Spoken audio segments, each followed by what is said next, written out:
तो stage 4 arthritis होता क्या है? एक्चुअली ऐसा अर्थराइटिस जिसमें घुटने के बीच की जो गादी है, घुटने का बीच का जो ग्रीस है, वो लगभग 60% से ज़्यादा खराब हो जाए, तो इसको स्टेज 4 अर्थराइटिस कहते हैं। और स्टेज 4 अर्थराइटिस में होता है क्या है ना कि अब उसका गैप खत्म हो जाता है, ग्रीस बिल्कुल खत्म हो जाता है, जिसको बोलते हैं घुटना बिल्कुल घिसारा हो गया, बिल्कुल खत्म हो गया, और ऊपर की हड्डी और नीचे की हड्डी एक दूसरे से लगभग सट जाती है।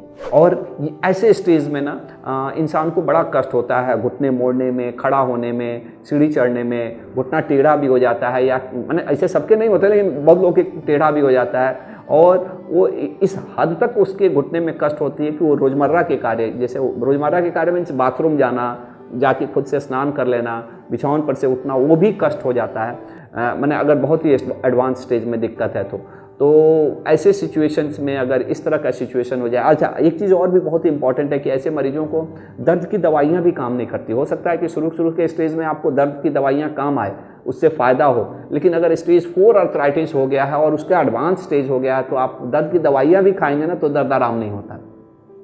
क्यों?